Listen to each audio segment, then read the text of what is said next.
Good evening, and a literal warm welcome as we continue with the 21st season of seminars at Steamboat.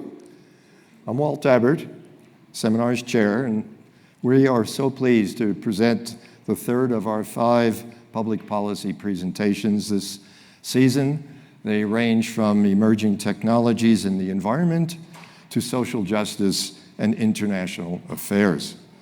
And by the way, I'm really proud to tell you that this is the 90th seminar in our history.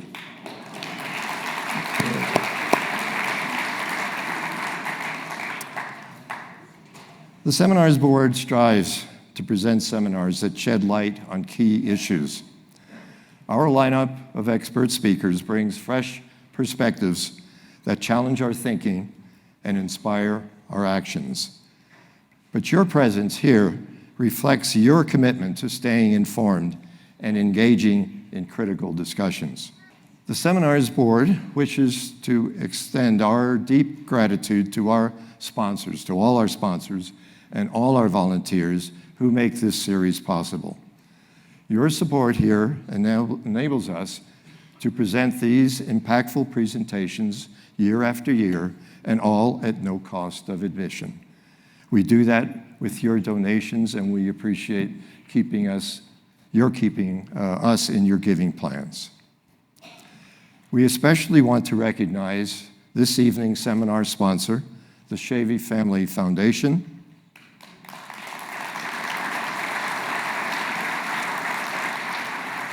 and also today's supporting sponsors, Holly and Gary Nelson, and Gay Roan. Video recordings of all seminars are available with closed captioning by going to YouTube and searching for Seminars at Steamboat. You can also get them by going to our website. We encourage you to share the link to these presentations. All seminars are available who may not be able to be here this evening. Public radio. Podcasts of all seminars are available via KUNC Public Radio of Northern Colorado. You can link to the podcasts as well as the videos by going to their website, kunc.org, and looking for shows and podcasts in the upper left corner. And now, here to introduce this evening's speaker and moderate the Q&A session is Seminars Board Member Kate Hawk. Thank you.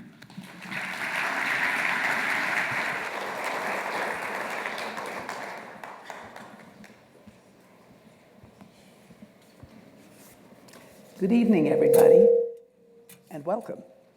We are so pleased to have you with us for Matthew Rojansky's talk on Russia, Ukraine, and beyond. In the 1990s, most of us thought that the Cold War was over. We were wrong. Vladimir Putin's expansionist ambitions and his brutal war against Ukraine have devastated Ukraine and its people, caused thousands of young Russian professionals to flee their country, reset many other nations' estimate of their own national security, strengthened the EU and NATO, and had ripple effects on the wider world. Our speaker is uniquely qualified to give us a nuanced view of these issues. Matt is not only an accomplished scholar with a wide-ranging knowledge of the leaders and politics involved, he also has a strong empathy for the Russian and Ukrainian people, and that informs his understanding of the human ramifications of the conflict. He has many personal friends in the region, keeps up with numerous blogs and individual information sources, and in his current incarnation as head of the U.S.-Russia Foundation, a private grant-making organization, is able to provide grants to further democracy and the rule of law in Russia and Ukraine. Before that, Matt was director of the Wilson Center's Kennan Institute, the premier U.S. institution for research on Russia. He was previously deputy director of the Russia and Eurasia program at the Carnegie Endowment for International Peace, where he founded Carnegie's Ukraine program. He's been a much-sought expert commentator for major print and broadcast media. This is Matt's third time to appear as a Seminars at Steamboat speaker, and we are delighted to welcome him back again.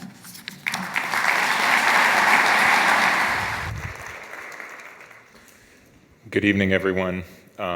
Tremendous thanks to Walt and to Kate and to Gary and Holly Nelson and Bob and Jane Stein, Malcolm Hawk, of course, and the entire board, and tonight's sponsors. It is incredible to be back in Steamboat. I've come to really love this place, and since it is my third time back, I'd like to let you know we have a season pass available for Matt Rojansky. Go up and down Matt Rojansky as many times as you want. No, wait, sorry, I got confused with the gondola. Kate gave a lovely and kind introduction. It was one of those that my father would have loved and my mother might have believed. What Kate didn't tell you, and which I'll tell you now, is why I do what I do. So slide, please. Who am I and why am I here? This isn't something I talk about a lot. I've done a lot of media and a lot of lectures and a lot of writing. Don't talk a whole lot about myself, but I think I owe it to this audience since I'm almost a local now here in Steamboat. My family has its origins in Eastern Europe, in the lands of the Russian Empire and the Soviet Union, and has had basically nasty experiences with all sides. Tsars and emperors, reds and whites, nationalists and insurgencies of all kinds. So of course, my family said, never, ever go back there. And so I did. It was a bit of a teenage rebellion, and 3 decades later, I guess that stuck, because here I am. I would also offer that you ought to be careful what you read about me on the internet. Sometimes you're the expert, sometimes you're the story. As a former boss of mine said, when both sides are attacking you, you're probably doing something right. So there's chess champion Garry Kasparov saying I'm paid by the Kremlin, and then a couple of years later, there's the Kremlin putting me on their sanctions list. I'm in good company, by the way. Stephen Colbert and President Obama and a few others are on that list. I always expected to see my name in lights with Stephen Colbert, but not on a Russian sanctions list. And of course, this is the art of learning about a region by being in the region, walking around. And I've spent a lot of time doing that, from my 20s to my 30s, with my family, on my own, all over Eurasia. And while I missed the Soviet Union because of my generation, I saw plenty of its aftermath. And I think that one way of thinking about what we're going to talk about in more detail tonight is that it is, in effect, part of the ongoing collapse of the Soviet Union. A couple of things to get out of the way about my work.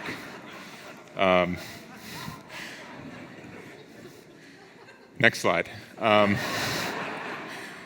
So here are some things we don't do. We don't read Putin's mind. We're usually pretty bad at it, and these two examples I think are quite illustrative.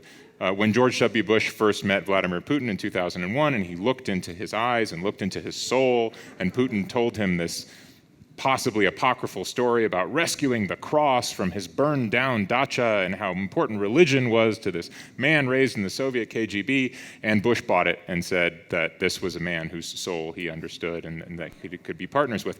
But then there's the other story, which is that Putin intentionally and maliciously brought this vicious dog, you see how vicious the dog is, out to intimidate Angela Merkel, who famously was terrified of dogs.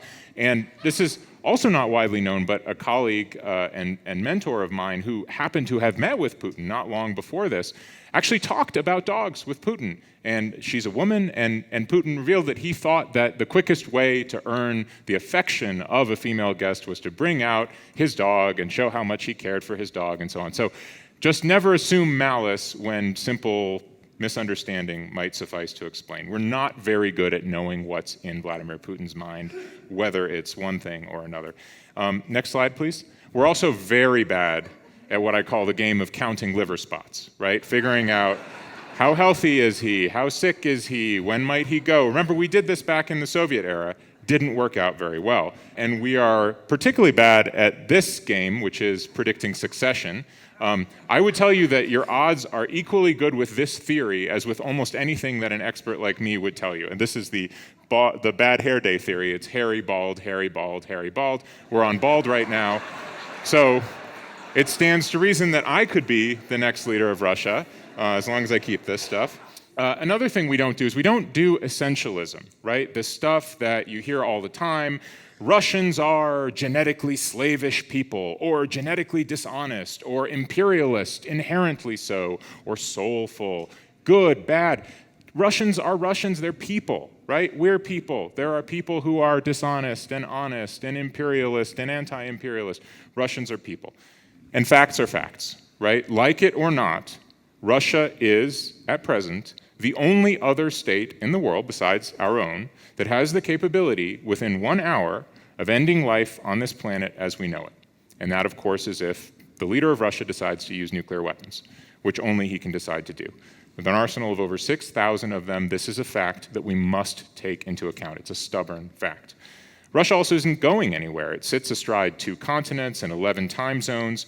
It's the biggest Arctic littoral state. It has the greatest wealth of mineral, fossil fuel, forest, and even freshwater resources. And I love to remember a line when President Obama was sort of trying to put Russia in its place, something we struggle to do all the time because we don't want to have to be worried about Russia every hour of every day. Even those of us who get paid to do that don't want to have to do that. And President Obama said, well, look, at the end of the day, it's just a regional power. And I loved the rejoinder from the Russian ambassador, Sergei Kislyak, who said, yes, we agree, as long as it's from the Arctic to the Middle East and from East Asia to the Baltic. That's our region, right? So yeah, Russia's a regional power. And we can't fully isolate Russia for that same reason, though of course we can cut ties, we can impose very stringent sanctions, but those will be a two-way street, and we'll talk more about that tonight. There are going to be costs that we ourselves have to pay. And then, of course, one of the hardest and stickiest facts is that, like it or not, Russia is ruled by Vladimir Putin. And that means that all of this power, right, all of this size, all of this potential is fundamentally in his hands. So just to signpost to you what I want to try to cover tonight and keep within the time you've generously given me, I want to talk a little bit more about Putin and Russia. I want to talk about Zelensky and Ukraine. I want to talk about the global impacts of these 2 nations being at war. And then finally, I want to offer you a look at how I understand the US national interest relative to what's going on. Notice what I didn't say. I didn't say solution. I didn't say peace. I didn't say magic, because those are all the same thing. I'm not going to be able to deliver that for you tonight.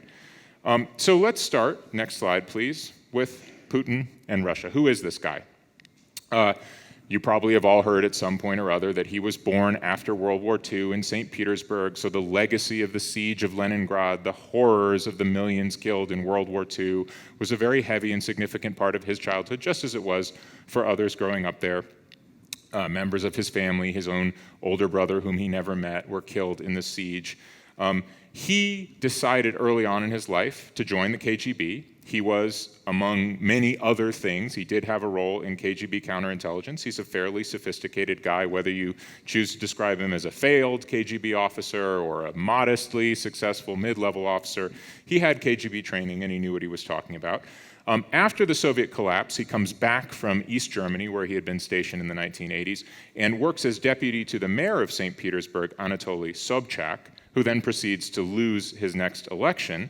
And so Putin, through a series of fortuitous connections, which may have been driven by KGB, may have been partly driven by mafia, may have been anything really, is brought to Moscow, where he impresses Boris Yeltsin and a number of other powerful figures, including oligarchs, whom he later takes on and effectively eliminates, in some cases physically, as competent, responsible. He doesn't drink. He gives the image of someone in whom power could be entrusted. And in fact, when he becomes Boris Yeltsin's hand-picked successor in the year 2000, and then is in fact elected in what was probably the last free and fair election under his rule, he demonstrated really a fairly technocratic, competent approach to governance in Russia, and a fairly open and friendly approach to the United States. So in fact, you know, in all fairness to George W. Bush in 2001, when he did look into Putin's eyes, he was looking at a different Putin. Right? He was looking at the Putin of nearly a quarter century ago, who was first to call Washington after the 9/11 attacks to offer his assistance, which he in fact did in Afghanistan and many other places. But something changed. Next slide, please. In 2007, he broke with the idea of Russia and the West in partnership. And really almost everything since that time was a continuation of that break. Now it's easy to say, 'twas ever thus, right? Or it's easy to say Putin changed. It was like this up to 2007, then afterwards it was like that. In fact, it's a little of both. But a factor that I think is underappreciated is environment. Next slide, please. And that environment is more than anything about what was happening in the broader Eurasian region and indeed around the world.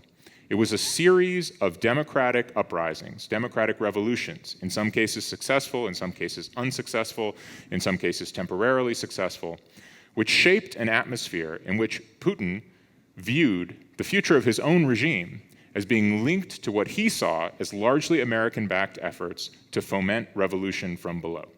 The so-called color revolutions, which took place in particular throughout the post-Soviet periphery. Some of them have been rolled back or have become irrelevant since then, and one of the most significant of which, more on this soon, was, of course, in Ukraine, the Orange Revolution of 2004.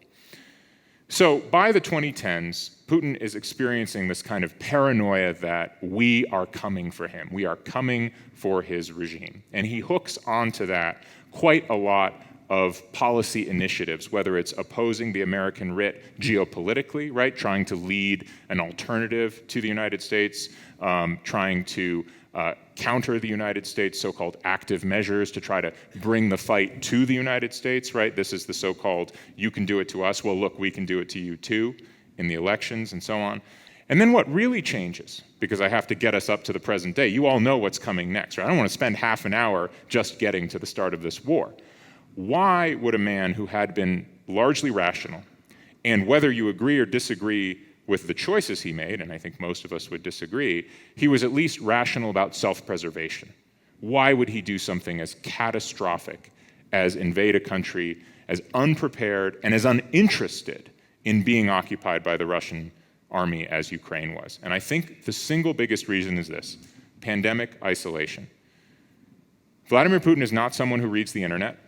He's not someone who listens to a wide variety of sources. He's not someone who welcomes debate, and he's been in power for a quarter of a century, which means the few people who had access to the body, who had access to the man, for the 2+ years of Putin's pandemic isolation were the people who shaped his worldview. Now, I cannot tell you exactly who they were, but I can tell you what they told him.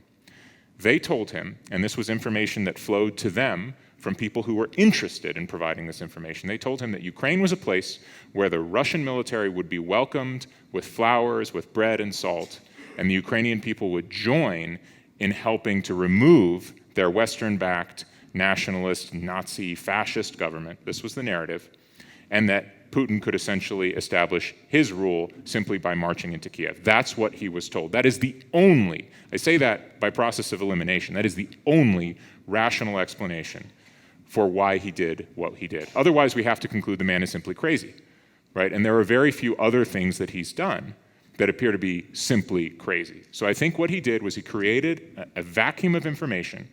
He allowed into that vacuum only very, very few voices, and he got very, very bad information. Several other things happened during that 2-year period that reinforced the idea of paranoia about revolutions from below. You had the protests and the near color revolution in Belarus in August of 2020, 1 million people on the streets of the city of Minsk in a country of 9 million people. Do the math. That is an enormous upsurge of popular opposition to Putin's closest ally, even though they're not friends, closest, really only ally in the world, Alexander Lukashenko of Belarus. Next slide. January of 2022, literally on the eve of the invasion of Ukraine, you had another popular uprising, largely against power, not necessarily a democratic uprising, but very much against authoritarian power in Kazakhstan, which would be probably Putin's second closest and second oldest ally, also on Russia's southern border. And then, of course, capping it all off is Putin's announcement of the invasion on February 24th, 2022, which was so patently, so clearly demonstrative of someone with a completely different state of mind than would a normal grounded leader. I mean, look at him sitting, 50 feet away from his entire security cabinet. His famous speech in which he is wearing the exact same outfit in speeches that were delivered, broadcast, recorded, several hours, days apart, right? This was all done in a vacuum, in a bunker, in advance. The man was not exposed to what is supposed to be the policy process in the Russian government. All right, so he's invaded Ukraine. You all remember photos like this because the US government, in fact, did something quite unprecedented, which was to release a lot of classified intelligence, in effect, to blunt Putin's ability to enjoy and exploit the element of surprise. And this wasn't a surprise from a certain perspective, which is that all through the spring of 2021, so nearly a year earlier, right, from, let's say, March, April 2021, so nearly a year before February of 2022 when the invasion happened, Putin had actually gathered 100,000 troops on Ukraine's northern and eastern borders and had put all the supplies in the field that those troops would need to mount an invasion. And of course, the US knew about it, and President Biden chose to go to a summit, I think it was a rational thing to do, with Vladimir Putin and simply to say to him directly, don't do this. And he said it through emissaries. And in fact, it appeared to work, right? Because while they didn't completely withdraw everything from the field, the Russians stood down, and there was no invasion during the fighting season of 2021, right? That summer or even that fall. It wasn't until the following winter. Volodymyr Zelensky, who I'll talk about in just a moment, the then relatively new, relatively untested president of Ukraine, in fact, refused to believe, or perhaps did believe but refused to publicly acknowledge what he was being told about what was about to happen, in part because he didn't want to bring upon Ukraine early exactly the kind of damage to Ukraine's economy, the flight of millions of people, the chaos of a wartime state of mind when he didn't have to. And many people have disputed that decision, but I think from a certain perspective, that was actually quite a responsible thing to do, to try to maintain an environment in which, at a minimum, Ukraine would be able to organize its defense, rather than losing the people and the material and the wealth that it needed to do so. So, of course, the invasion happens, and we know how it goes, right? For several days, it's sort of touch and go. The Russian columns are moving straight for Kiev, but then we see they're not really moving that far. They're getting bogged down. The Ukrainians are showing up in all the right places at the right times. The special forces landing at the airport gets just encircled and obliterated, right? So this operation from, week one at a minimum is not going the way it's supposed to go, back to what I said about bad information, right?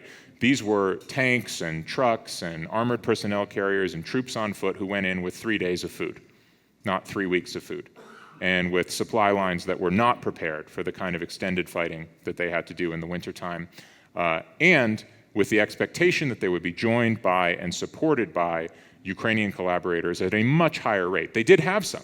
I mean, we should be very honest about that, right? They had Ukrainian collaborators, but they expected a huge groundswell of support, and it didn't come. This is, by the way, what I describe as the Ahmed Chalabi problem. If any of you remember Ahmed Chalabi before the invasion of Iraq, telling the US government, oh, the Americans will be welcomed, everything will be wonderful, we'll join you, we'll rise up, we'll become a democracy, right? So Putin was listening to people who were telling him what they thought he wanted to hear. And just to give you a sense of scale, right, the Russians didn't just come in towards Kiev, right, in the north of the country. That would be difficult enough. They came in along an enormous arc, an arc that, if you were to compare it in American terms, it runs from Cleveland to Buffalo to New York City to Washington to Roanoke, Virginia, right? That was the arc of the Russian invasion. So an enormous, massive front on which the Ukrainians had to essentially overnight mobilize their defenses. Now, why Ukraine, right? Because I've mentioned Belarus, I've mentioned Kazakhstan. Is Ukraine the bad child? Like, why would Putin go after Ukraine? He had to discipline them in particular. I used to teach a class on Ukraine at a couple of different universities in Washington. Next slide. And I could go way, way back in explaining the many, many ways in which Ukrainians have always challenged rule from Moscow, even when they have been part of the Russian Empire, part of the Soviet Union. It's an old, old story. But I think it's more useful for this discussion to start from 1991. In 1991, when the Soviet Union collapsed, the deal was, and this was a deal that was struck by a few of the not really elected, essentially appointed communist leaders who became leaders of the constituent republics of the Soviet Union, those 15 republics. The deal that they struck in order to each become essentially president of his own independent country was, let's keep it simple. Everyone keeps the borders that they had within the Soviet Union. Everyone keeps the property that exists within those borders, with very few exceptions, like, for example, nuclear weapons in Ukraine or the Black Sea Fleet based in Crimea. Very few exceptions. Most all the property within those borders.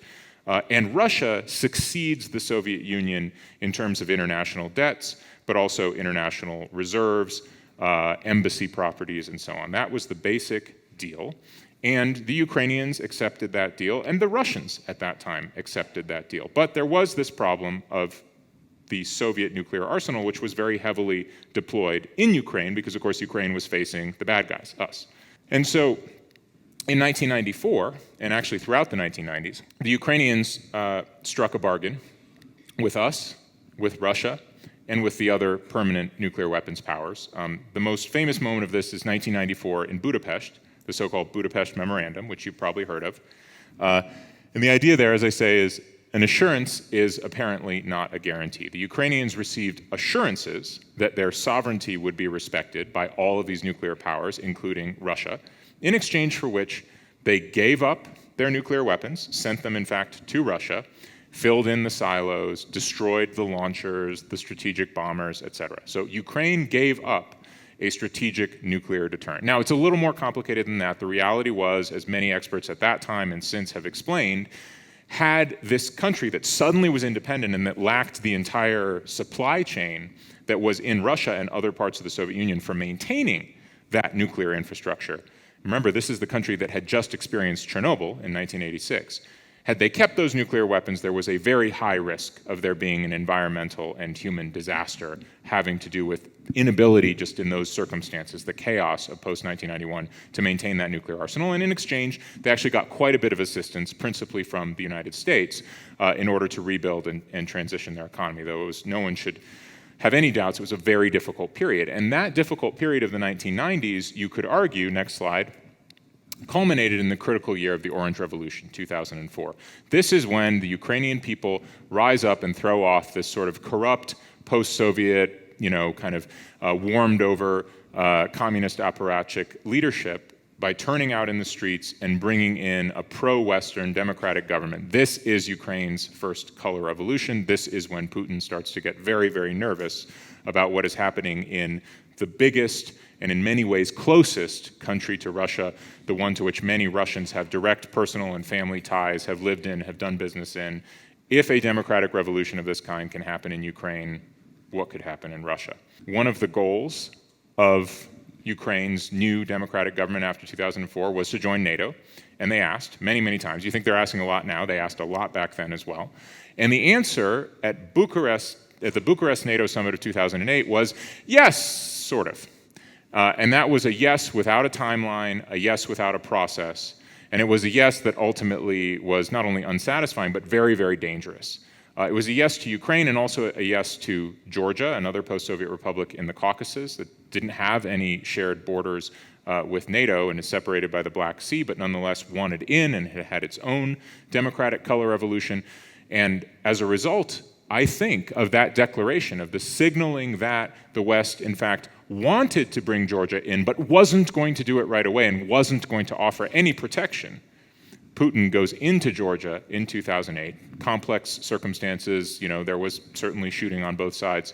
But the Georgia war was meant to be a signal to the West that this you must not do. You must not expand your security writ into my neighborhood, into my domain, my empire. This was Putin's message. And Putin more or less got what he wanted in Ukraine a little bit later. This guy called Viktor Yanukovych, who was basically a creature of the previous period, the pre-Orange Revolution period. He comes to power through basically a free and fair election. Ukraine actually has a lot of free and fair elections. It's one of the things that's special about Ukraine in the post-Soviet space. And this is how he lived. That's public parkland, by the way, where he built himself an enormous mansion, which actually had gold toilets. I have seen them. I have been there. Real gold toilets. It's a public park again now, which is like pretty weird to have gold toilets in a public park. But that was Viktor Yanukovych. And so, not very surprisingly, when Yanukovych tried to play footsie with all sides, telling the European Union, yes, we'd very much like to join you, please give us $50 billion, and then telling Putin, no, don't worry, we're with you. Can you give me $15 billion? What's the best you can do? Right? He was doing what he had always done, right? Which is, extract bribes and channel them to gold toilets. No, I'm kidding. Well, his son, as an example, Sasha Yanukovych, was a dentist. Was a dentist who was estimated to be worth $300 million. It gives you a sense of just how corrupt this regime. I don't know, maybe some dentists do really, really well. Next slide. So when push comes to shove, right, Yanukovych had promised to sign this deal with the European Union. The Ukrainian people, after one revolution, were already convinced that our path is with the West. He then balks at the very last minute. This is November of 2013, and basically it's Orange Revolution 2.0. Millions of people flow into the streets of Kyiv and demand that Yanukovych sign the agreement, and things get rather ugly rather quickly. By the winter time, right, this starts in November, it's Eastern Europe in November, so it's cold, and people continue to occupy the public square, and by December and January and February, it becomes quite violent. 100 people are killed in a very, very bad day in February.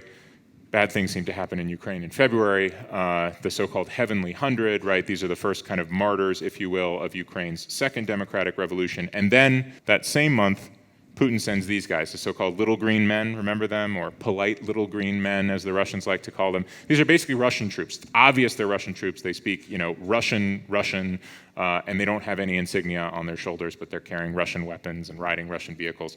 And they basically seize Crimea without really having to fire a shot, and they take the bulk of the Ukrainian Black Sea Fleet. This is sort of the bolt from the blue operation, and Putin also triggers the Donbass insurgency. So really, when we talk about the invasion of Ukraine in February of 2022, it's the second invasion of Ukraine. The first invasion of Ukraine took Crimea and started this bleeding insurgency in eastern Ukraine, in Donbass. Even after all of this, after Russia invades, after the Maidan Revolution, after booting out Yanukovych and electing new leaders and becoming much closer to the West, processes in Ukraine are slow and are complicated. And part of the reason for this is it has been historically very divided. It has been a country that's been divided between different imperial legacies, different linguistic zones, different religious zones. And even with Crimea taken, and you can see, right, Crimea did have a very large percentage of Russian speakers and self-identified ethnic Russians. Even with that taken away, and even with that chunk of Donbass taken away, you can see still, from the colors, this was a very divided country, and so things are moving slowly, not only because of that, also because, next slide, these guys, the oligarchs, right? You have a country of 45 million people with a $200 billion GDP, which is not much compared to big countries, not what it should be, but there's plenty there to steal, right? So lots of stealing, lots of internecine conflict, major challenges to rule of law, and so things are moving slowly. And because of that, next slide, and now finally I get to our friend Volodymyr Zelensky, he comes along. And this is a guy who had literally been an actor and played the president in a very popular television show, and he says, I want to try this in real life. And his message to the then president, who, by the way, is one of the oligarchs, Petro Poroshenko, the candy man, the chocolate baron. He owns literally like a candy empire.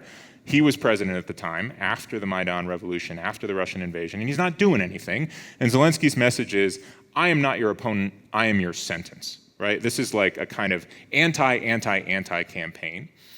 And incredibly, as a result, next slide, and you remember these previous maps I showed you of how divided the country is. Those are all the regions of Ukraine that Zelensky won. That is unprecedented in the history of Ukraine, right? Doesn't matter, former Austro-Hungarian Empire, former Polish Empire, former Russian Empire. He won across the country, right? And so this showed you just how fed up the Ukrainian people are, that they would, this is like electing Jon Stewart, president of Ukraine. It is. And by the way, some of you probably know the history of Ukraine. He's also Jewish, right? Maybe not practicing, but ethnically he's Jewish. So it really is like electing Jon Stewart, president of Ukraine, which is a huge deal in Ukraine, right? This shows you not only what Zelensky achieved, but again, just how fed up the Ukrainian people were with business as usual. And Zelensky himself, I think you could say, has risen to the occasion. He looks pretty different, doesn't he? And that's like less than 10 years of time. They say the American presidency ages you, right? And try being president of Ukraine.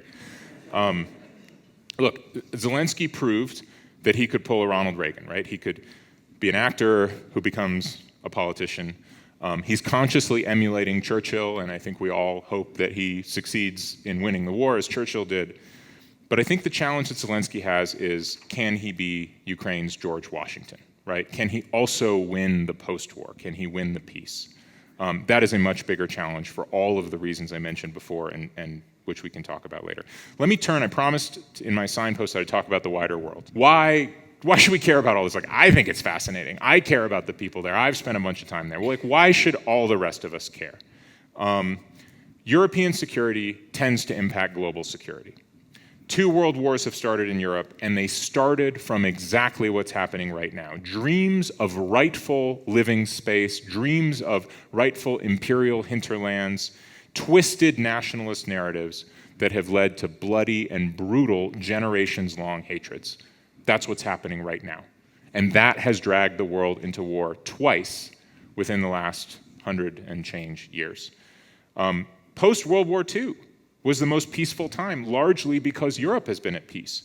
A peaceful Europe has enormous capacity to do humanitarian relief, to build up international law and institutions, to do effective peacekeeping missions in other parts of the world. It may not be politically correct to say this, but it's one of those sticky facts. Europe is in many ways at the center of the world, and we can't afford to have dysfunction and chaos and misery like this in Europe. Now, in today's Europe, there's no more room for gray spaces. There's no more room for that buffer zone of countries that can kind of absorb one side's ambitions and the other side's ambitions and extract a little rent here and there. Each region, if this continues, is going to see repeats of exactly this. We're going to see wars like this in the Caucasus. We're going to see them in Central Asia, the heart of the world's island continent. We're going to see them rippling into the rest of Europe. We're going to see them in North Africa. We're going to see them in the Middle East. But of course, we are inclined to say, because we're Americans, let's do something about it. Let's change it. Let's fix it. And rational people tend to go to the next natural step, which is, well, this is a Putin problem, right? So what we've got to do is get rid of Putin. Be careful what you wish for. There was this guy called Yevgeny Prigozhin who recently also had that idea. Prigozhin was not a nice man, but he did get actually surprisingly close to Moscow. As you all know, because you probably have not been living in a cave, he mounted up about 10,000 men with some fairly advanced hardware, tanks and anti-aircraft, and he just started driving to Moscow. And it was really amazing how close he got. He stopped. I think he stopped largely out of self-preservation. He realized, he was probably informed by people he was close to within the military structures in Russia, that if he kept going, they would in fact fight. Because up to a certain point, 200 kilometers from Moscow, basically, the Russian security services didn't fight, they just let him roll through. But what if he had succeeded? What if Yevgeny Prigozhin had gone to Moscow and Putin had fled, as many people were, excitedly tweeting and whatever social mediaing that he had done. Well, Putin has fled, his airplane has left. I don't know if that's true or not. I don't know if he was in his bunker. I don't know if he was, skydiving over the Kremlin. I have no idea what Putin was doing at that moment. I don't think anyone does. But take my word for this. If Prigozhin had displaced Putin and become the ruler of Russia, or picked the next ruler of Russia, it would not have solved all the problems I just described. It would have made them much, much worse, if anything. Probably would have been the same, but the same bad. Right? Prigozhin is a terrible thug, a war criminal, an executioner of Putin's will. So be very careful what you wish for. Next slide. This cast of characters also, you probably wouldn't want running the Russian Federation. Ramzan Kadyrov, this guy's famous not for golden toilets, but for golden Kalashnikovs, right? The folks that Putin has basically gathered in his constellation of the powerful and heavily armed of the Russian Federation are really scary people. So what that means is the prospects for regime change don't necessarily lead to happy, smiley butterflies and democracy in Russia. That said, the regime probably won't last forever. It's stable until suddenly it's not. That tends to be the way authoritarian regimes, especially highly personalized authoritarian regimes, tend to go. Another reason that this matters, next slide, is of course what I opened with, the nuclear problem. Whether that is the risk of escalation to outright nuclear exchange between Russia and another nuclear armed power. Remember, it's not only us, there are 2 other ones in Europe, and then there's that other one over in China, and we don't necessarily know where that's going either. So the risk of escalation of a big war in Eurasia can at some point go nuclear, but there's also the risk of nuclear accident. You all have probably heard about the Zaporizhia nuclear power plant. It is the biggest operational nuclear power plant in Europe. It's shut down right now, but that doesn't mean that a direct hit on the power plant wouldn't cause this is a picture of the spread of radioactivity from the Chernobyl fallout. It doesn't mean that it wouldn't cause a disaster like this, which really would be a generational, centuries-long disaster. There are proliferation risks. The failure of the 1994 Budapest Memorandum is going to have consequences. Ukraine gave up its nuclear arsenal. It had a choice, right? Again, I explained some of the complexity there.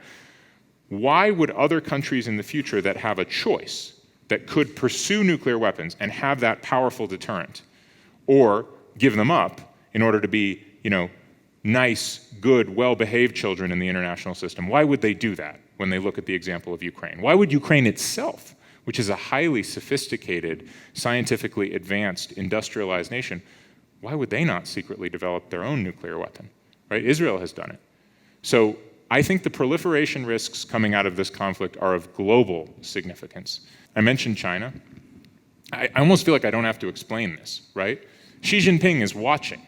We know he wants Taiwan. It's in his program. Like, you should read what dictators write. They tell you what they're going to do. Taiwan is in his program. He's going to take Taiwan. It's just a question of when. And Vladimir Putin, his closest friend with no limits, right? These are his words. Vladimir Putin is currently showing him both what to do and what not to do in Ukraine. So there are huge lessons and implications. We may not know when. He could wait another decade, or he could do it next week. But he's watching closely both what the Ukrainians are able to do and what the Russians are able to do, and how we in the West respond. Next slide. This isn't talked about a lot, but I think North Korea is very likely to be one of the hotspots as a result of this conflict. What more perfect opportunity could there be for Kim in North Korea to take advantage of a moment of distraction for all of Europe, even for our East Asian allies, than when there's a major war going on at the opposite end of the continent? And after all, it's a war of imperial reunification, imperial reconquest. That's Putin's narrative. Isn't that also the North Korean narrative, right? That South Korea is naturally part of them and should be part of them. Again, I'm not saying that they'll win. I'm saying this would be a great moment for them to make some trouble. And oh, by the way, lest any of you say, well, everything will be okay because you see Japan is remilitarizing. That's the reaction I was looking for. Yeah. I think we have some students of history in this room. Hooray, Germany has more tanks now.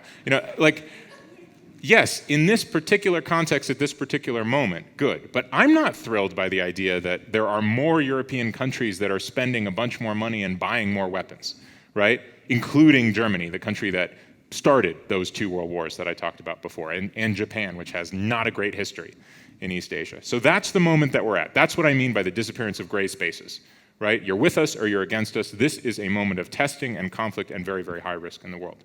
When you think about basic human freedoms, enormous impacts, right? Freedom of movement, impacts on energy and the environment. Has anyone ever thought, we keep hearing about how much explosive is being expended, right? How many rounds are being shot in Ukraine? And the main question seems to be asked is, well, how can we get more there? And that's fine. I mean, the Ukrainians need that ammunition. They need to win. They need to defend themselves. But has anyone thought about the environmental implications of just blowing that much stuff up for that long, right? This country is being poisoned, and it's the biggest country in Europe, right? The mines in eastern Ukraine that have been flooded, that are now leaching poisonous chemicals of all kinds into the groundwater. The destruction of one of the biggest dams and reservoirs in Europe, causing massive flooding, leaching more poisons into the water and flowing them then out into the sea. And of course, the impact on food, right? I mean, just this week, we're reading about how angry African countries are as they head to a summit in St. Petersburg with the Russians, that the Russians have pulled out of the grain deal and basically are saying they will sink any Ukrainian ship on the Black Sea. By the way, I think this is very unlikely to happen, because if you're the guy who owns $20 million worth of grain, are you really going to just test that idea and put it on a ship? No, they're not, which means the Ukrainians aren't going to export that grain. And the Russians have already destroyed 60,000 tons of it through bombing attacks just this season alone. And this absurdity, right? Literally, this was identified by smart sleuths on the internet. This is from a Russian smart bomb drone video, the black and white, showing ostensibly Western mechanized vehicles, Western tanks that the Russians had destroyed with their smart artillery. But in fact, they're harvesters, combines, whatever you call them. I'm not a farmer, but you get the idea. You can very clearly tell those are not tanks. Those are not Leopard tanks. They're not Abrams tanks. Those are harvesting equipment, and this sort of thing happens all the time. Next slide. And then, amazingly enough, corruption is still a problem, right? There are even now Ukrainian officials who are in power who are stealing from their own country, from their own people, and from the world. And all of this comes home to roost for the developing world, which for decades has depended on grain exports from Ukraine and is increasingly finding itself holding the short end of the stick. And if you care about democracy, you have to care about people's material circumstances, because I could show you 100 political science articles, all good social science tells you what is intuitively obvious, that say, essentially, if people don't have their basic needs met, they don't care about democracy, right? Nobody wants to starve in order to have an election. And so the problem in Ukraine is going to be rebuilding, right? This is an enormously expensive task, and it's one that you can't even start now because the Russians will just destroy whatever is built. So this is what I mean about Zelensky winning the post-war, if he's even still in power. Remember what happened to Winston Churchill, right? Will 7+ million Ukrainian refugees return to their country? Will Zelensky be able to clean up corruption not only during the war, but after the war, when money is flowing back into the country? And this problem hasn't gone away. It's still Eastern Europe, right? These are hard truths, right? One of the things that happens in wartime is that people become more filled with hate. One of my colleagues had a wonderful line, which is, in order to fight, we must hate, but we must not hate forever. So what happens to all of that hate whenever the war ends, if it ever ends? All of these are enormous problems for Ukraine, where we must help Ukraine, but they're not easily solved. Then there's the question about international law, right? What happens when international law is so flaunted, is so bloodied, is so beaten, and when Russia has been surprisingly effective at manipulating the narrative, right? At saying, oh, this is a law only for the powerful. This is a law that's shaped only by the United States. And if you object in any way to an American-dominated world order, right? We talk about the rules-based international order. If you don't like that American domination of the world order, well then, support us. And creating that false choice, right? Where anyone, be it China, be it Vietnam, India, Brazil, has a quibble with American power. Let's admit it, like lots of countries have quibbles with American power and how we use it. And they must be on Russia's side, right? That's a very powerful argument, even though it's totally specious. And Russia has made a lot of hay out of it. So, what can we do about all of this? I have no idea, but I hope this guy does. No, seriously, I promised that I wouldn't give you a get-out-of-jail-free card. I wouldn't give you an easy answer, because the truth is there really aren't any. But I think one thing we can do is be as absolutely crystal clear about where American interests lie as possible. And of course, it's this guy more than anyone who has to do that. What the White House has said so far, I think, is exactly right. Goal number one, Ukraine needs to survive. It needs to survive, I would say, as a functional democracy that defines its own future, but it needs to survive first and foremost. Goal number two, Putin has to fail. He has to fail to conquer Ukraine. He has to fail to expand this war. He has to fail to continue this war forever and try to wait us out. And number three, the principle that might makes right in international relations needs to be weakened.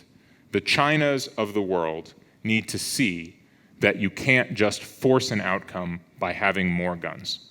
Right? Those are the White House's three basic descriptions of the American national interest, and I think they're exactly right.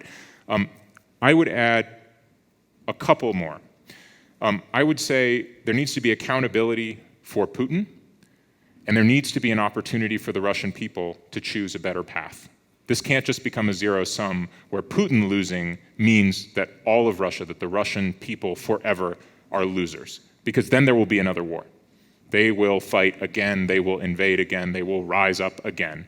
It will be the early 20th century all over again. And so we need to offer another path, and that's something that I hope we can talk about a little bit more in the Q&A.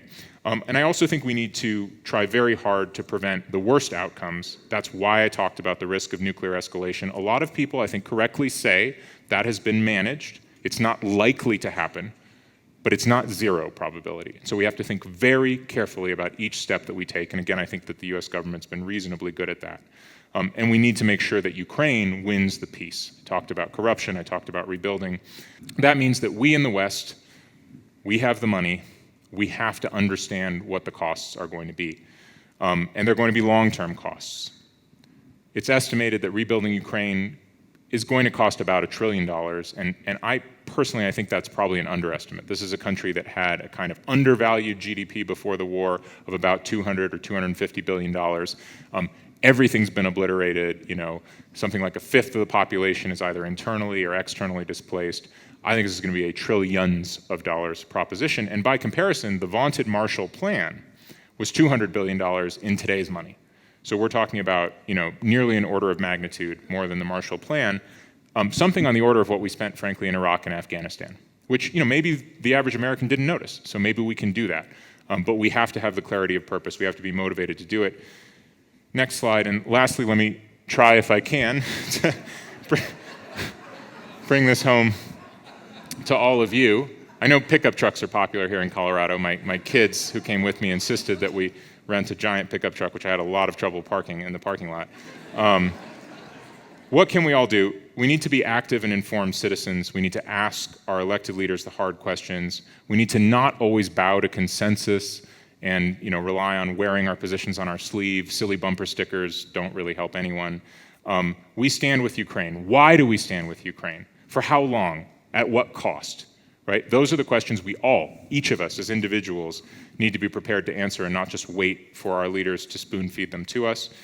We need to support individuals, right? People matter, individual refugees, sister cities programs, exchange programs. We need to be careful about emotional actions like boycotts, right? You boycott Stoli vodka, that's actually made in Latvia. You boycott Russian restaurants, they're actually run by Ukrainians or Uzbeks, right?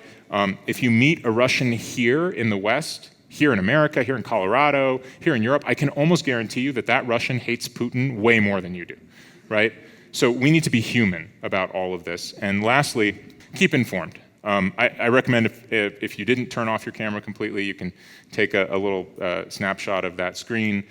These are the sources that I would recommend. People often ask me that question, so there it is for you. And yeah, thank you very much.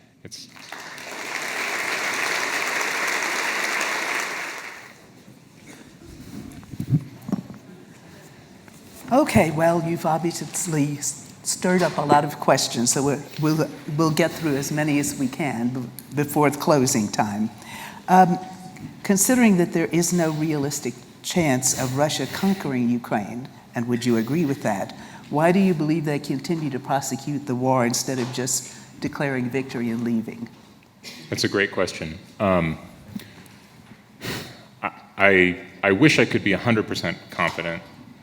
I think there are real risks of the kind of war in which, Ukraine as a whole might again be at jeopardy. I mean, had Putin invaded with an army of 2 million, I think he could have, in fact, overrun Ukrainian defenses. Had the United States and Europe not been as forthcoming with intelligence sharing on the eve of the invasion, that was really the key. It wasn't the weapons, it was the intelligence sharing. I think the invasion might have been more successful. And so now, the kinds of things that I worry about are that the Ukrainians are entirely justified in saying that we will take back every inch of our territory, which means Crimea as well. I think there's a decent chance if they go into Crimea, that could actually be very useful for Putin. That he could use that because Crimea is seen by Russians as somehow rightfully theirs, and he could really use that to mobilize Russian society. The other one is something else I think Ukraine is completely justified in doing, but that I think Putin would use, and that is, some of you may have read this morning about another Ukrainian drone strike on Moscow. There was one a couple of months ago. What the Ukrainians are signaling here is, the Russians are bombing their cities nearly daily, right? Are killing, huge numbers of civilians, and what they're saying is, we have to have a deterrent. We have to be able to strike directly back at Russia, and that means Russia, not just Russian troops that are on Ukrainian soil. The problem with that is going to be Putin will use that to mobilize Russian society, and there are 140 million Russians.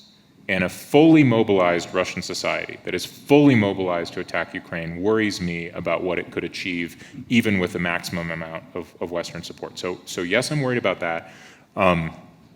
Why does Putin keep at it at this sort of low boil? I think he is, I can't read his mind, but his actions suggest that he thinks there is still victory to be had. It won't be what he thought it was a year and a half ago, but it may be something like holding the territory that he's got. It may be something like forcing the kind of concessions from Ukraine that he has always wanted, not joining NATO, whatever else it may be.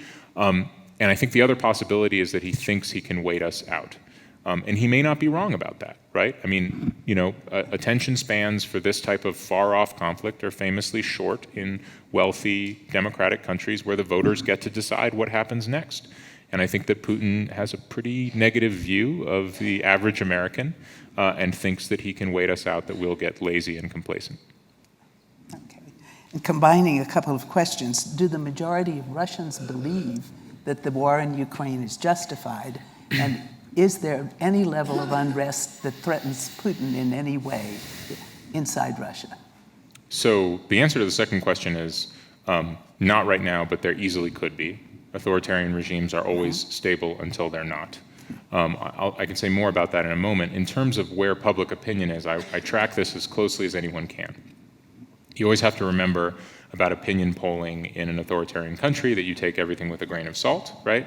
When even if they're doing carefully selected statistical sampling, someone calls and says, is this Mrs. Ivanova? What do you think of the leader, right? I mean, Mrs. Ivanova might be reluctant to say what she really thinks of the leader. But that said, fairly reliable methodology, fairly reliable institutions are coming back pretty consistently with around 60% support for the war. But it's very uneven, right? So you can have a revolution, and I know this because it happened 100 plus years ago, that is basically entirely an urban revolution. People in the countryside in the Russian Empire were not rising up demanding Soviet power because the Soviets came in and took all their stuff. Right? It was a few tens of thousands of workers and activists in the cities who basically made the Bolshevik coup happen and made Soviet power come about. And so I actually think it is quite possible that opposition to the war in Russian cities, where it's already quite strong, could become stronger. I think a few more disastrously bad decisions by Putin. I think continuing lowering of the standard of living in Russia, which is happening, right? It is hard for them to get the kinds of consumer goods that Russians have become used to after 30 years of being part of the global market. I think those kinds of things could make the readiness of the people to jump into an opportunity, but there would still have to be an opportunity. And I think it's that background, that I think is why otherwise sensible people who I would otherwise call sort of allies and even friends, were so excited about the Prigozhin mutiny because they thought, oh, this is a moment, and now people will exploit this moment and people will come into the streets, and then there will be a democratic revolution. That's why I say be very careful what you wish for, because again, the original Russian Revolution was kind of a democratic revolution, and Lenin used it to seize power for Bolshevism, which then held sway for 8 decades and did some rather nasty stuff. So. I know in the past you've been concerned about the flood of young Russian professionals who are leaving the country. Yeah. Do you want to talk a little about that? Yeah, very much so. Do you mind if I take a little bit of this? Sorry.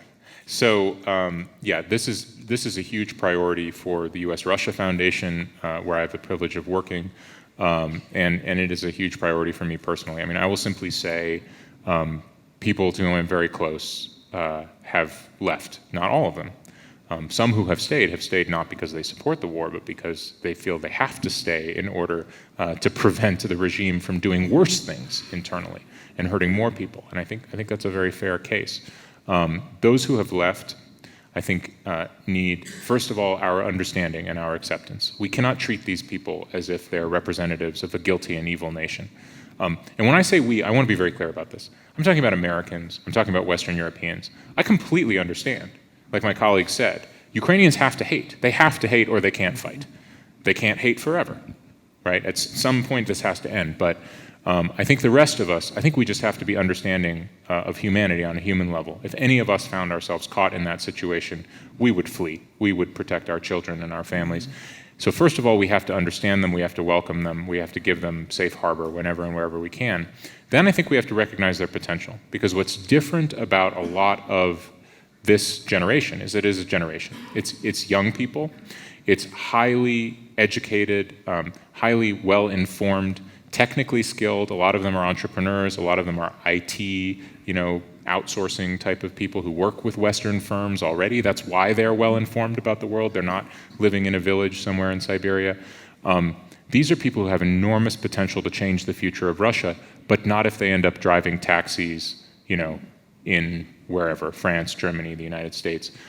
We have to find ways to keep them organized and to show them that there is still potential for them to go back, and there is still potential for them to impact the future of their country. And right now, I also pay close attention to opinion polls among the Russian emigres. They all want to go back, overwhelmingly, 90+%. It's less than 10% that say, nope, this is forever, we've given up, we're like all the previous waves. And that makes this wave of immigrants quite different, at least for now. So I feel like it's a one-way street. Sure, we can conclude that they're irrelevant and they won't have a prayer against Putin and his security forces and so on, and so we could not support them. If we do that, they will be irrelevant. But if we support them, there's a chance. Okay. And going a little further afield, the Russian economy and the China partnership show some critical weaknesses. Can we exploit those? I just read a draft essay about this. I think we have to be really, really careful. Right now, we're in a very favorable situation, which is Chinese experts and Chinese officials, possibly including Xi Jinping, again, I can't read his mind any more than I can Putin's, see value in being part of the global system, the global trading system, financial system, and even to some extent the rules-based order, although they have some quibbles with it. And for that reason, they are, to a degree, complying with sanctions and isolation of Russia, which is the best way to weaken Putin's war machine. It's the best way to sort of raise the level of kind of percolating discontent within the society, all the things that we want to achieve by means short of war. The problem is if we push too hard, what happens? At what point does Beijing conclude? At what point does our rhetoric that says this is a war of democracies against authoritarians, and we tell the Chinese what side of the barricade they should be on, right? As opposed to being able to straddle and sort of play all sides and have a little bit of their cake and eat it too. I worry about what happens if we push too hard. We say, oh, we know you're sanctions busting over here and over there. And it's true, they are. But like, in 80+% of cases, they're complying with sanctions. Why? Because Chinese companies want to do business with the United States. Don't force a choice if we don't know for sure what they're going to choose. And that's really my big concern. I think we're in a favorable position right now, and I think the Biden administration agrees. And I think that's why recently Janet Yellen and Tony Blinken went to Beijing, and they went with a conciliatory message saying, we want to work with you. You have a peace plan for Ukraine? Fantastic. It's a stupid peace plan, but great, let's talk about it, right? That's a much smarter approach than saying, go join Putin, we don't like you, right? Because fighting Russia and China at the same time is like Kissinger's worst nightmare, and that's not a nightmare I want to see. Good point. The Russian government and the oligarchs have been described more like a crime syndicate than a traditional government. Might the oligarchs ever conclude that Putin's leadership is bad for business, however unsavory it may be? Oh yeah, they've already concluded that. So there are multiple Russian oligarchs, and they all come in different flavors, right? That's the thing. So there are oligarchs from the Yeltsin era, from the 1990s, who have given a bunch of money to Ukraine, who have left Russia, who have tried to get their assets out, and some of them have wound up being sanctioned anyway, and others are still continuing and basically trying to distance themselves from the regime. But by definition, they also have very little ability to do anything, right? They can't change what's happening inside. Then you have those who remain in Russia simply because they've chosen to stay with their money, right? Putin holds on to their assets, and they want to keep their assets. And so they just basically keep quiet, even though they know this is terrible for business. They hate this, it's idiotic. And the reason we know this is because they've literally been recorded. They've been intercepted in conversations saying this stuff, and that's been broadcast. Again, the US intelligence community has been amazingly forthcoming with some of these intercepts. And then there's a third category of oligarchs, and these oligarchs are like basically Putin's inner circle. They're his best friends. They are the people who, like him, came from basically nothing or from sort of ordinary Soviet security backgrounds and now are billionaires, are like multi-billionaires. And yes, it's true, they can no longer vacation, at their villa north of Rome or south of Paris or whatever it is. But that's okay because, they are the boyars of the modern Russian Empire and they can do whatever they want in Russia. So that's a pretty good life for them. And they don't really care that Putin is waging a stupid, failed war. Some of them would really prefer to help wage the war more effectively because they were part of the group that convinced him that this was a good idea in the first place. So they come in different flavors. Yeah. And we did have a question from somebody asking for the slide again with the information sources. If you could put that up again. What evidence do you have for your assertion that Russia's invasion of Ukraine is likely to spark any kind of world war? Well, thankfully, there's not a lot of evidence yet other than history. Again, the concern that I have is you're talking about, you're talking about the world's biggest country on one side and Europe's biggest country on the other side. You're talking about the continent that gave us 2 world wars before, and you're talking about a powder keg moment when it does seem like East Asia is on a knife's edge, the Middle East is on a knife's edge, and a lot of the narrative around what's going on is one that we've seen before. It's one of these sort of nationalist ideas on steroids, imperial fever dreams. These are the things that tend to bring you wider conflicts, but the basic reason is a very human reason. And this is one of those stubborn, sticky facts, and that's when someone is already fighting for his life, he's perfectly happy to have other people fighting for their lives as well. And so, in a sense, widening the conflict is in everyone's interest who's in the conflict. How much does the U.S. 2024 election importance mean to the war ending or escalating?